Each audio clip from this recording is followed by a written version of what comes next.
एक थोड़ी सी लंबी कविता है, बहुत लंबी तो तब भी नहीं है।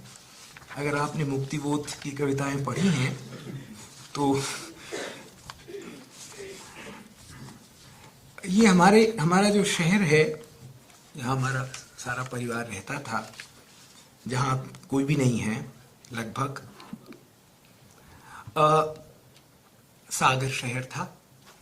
वो छूट गया, हम बहुत छोटे थे उस वक्त। कैसा वह शहर, वह स्मृति और कल्पना के गड्ढमड्ढ का शहर है। बचपन की बीहड़ उड़ानों का शहर, वात्सल्य का शहर, हरसिंगार के फूलों से अटे आंगन का शहर, पिता के विषम आतंक और नानी की कठोरता का शहर, नाना और मां के घरों के बीच नदी की तरह बहती सड़क को बार बार नंगे पांव पार करने का शहर। वह विस्मय का शहर है जहां मरने के बाद भी किसी मोड़ पर किसी राहगीर को पिता दिखाई दे जाते हैं। वह मृत्यु का शहर है, मृत्यु के बाद के जीवन का शहर, अभाव का शहर, अभाव के रूपांतरण का शहर, अपने आप में हमेशा के लिए खो गया शहर, कैंटोनमेंट की लंबी सूनी धूल भरी सड़कों का शहर, पुरुषोत्तम की साइकिल में उलझकर पैर जख्मी कर लेने का शहर, पीली कोठी के सामने की पहाड़ी पर बने एकांतिक होटल के समोसों के स्वाद का शहर, मंजू प्रसाद की कम कद और गोल चेहरे और अमरिंदर कौर की दो लंबी चोटियों का शहर, मैडम वागले की उदास आंखों और बारिश में भीगते तंबुओं में लगे स्कूल का शहर, अनंत चतुर्दशी के दिन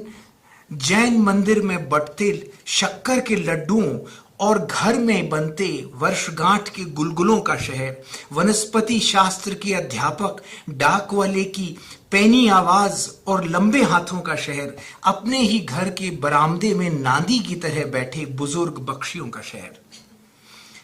वह मां के घर की हवा में घुल जाने का शहर है, पुरखों की अनुपस्थिति का शहर, रामचरितमानस की अबूझ चौपाइयों का शहर,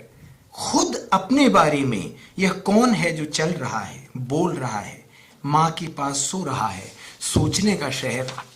शाम के फीके पड़ते उजाले में भाई की बढ़ती बेचैनी का शहर, बहनों के हाथों चुपचाप पिटने का शहर, पिता से नाराज हो कुछ दिनों के लिए घर छोड़ गए भाई को छिपकर खाने का डिब्बा भेजती मां का शहर, सड़कों पर सुबह जाती और शाम होने पर लौटती गायों का शहर, बाल्टी में दुहे जाते गाय भैंस के फैनल दूध का शहर, बगीचों की क्यारियों में लगे बैंगनी भट्टों का शहर, पिटारे से बमुश्किल बाहर निकाले जाते सांपों का शहर, लाल मैदान के किनारे की देशी शराब की दुकान से डगमगाकर निकलते शराबियों का पसीना सुखाते खिलाड़ियों के सामने से बेआवाज गुजरने का शहर, हनुमान मंदिर की ओर अकेली जाती मां के अचानक दिख जाने का शहर, घर के बाहर बीड़ी बनाती औरतों आदमियों का शहर, एक के बाद दूसरी दुकान पर पुरानी पोथियों के पीछे बैठे आढ़तियों का शहर, किताब की दुकानों पर ऊबते दुकानदारों का शहर, पारस टॉकीज में लगती विदेशी फिल्मों का शहर, आगे जमुना मिठिया और पीछे चलती उनकी पत्नी के हांफने का शहर, तालाब के गहराते पानी पर तैरते चंद्रमा को काटते चप्पुओं का शहर, वृंदावन बाग से आती मालपुओं की गंध और कदम घाट के मंदिर पर तिरते गांजे के धुएं का शहर, घोड़े पर सवार चांदी की कुल्हाड़ी थामे चांदी की हत्यारी कुल्हाड़ी थामे रंगदार का शहर, कैंसर मां की कैंसर छिपाती उदास आंखों का शहर, सैमल के सुनहले रेशों के उड़ने का शहर, खूंटी पर टंगी नाना की सफेद गांधी टोपी का शहर, अंतहीन स्पंदनों का शहर, किसी भी विवरण में किसी भी तरह न समा पाता शहर, मेरे कैसे भी सपने में चुपचाप अपने भूगोल की चादर फैलाता शहर, मेरी कैसी भी कहानी में कभी सड़क बनकर, कभी पेड़ बनकर, कभी प्रकाश के विस्तार पर छूटे हुए पदचिन्ह बनकर बार बार दिख जाता शहर।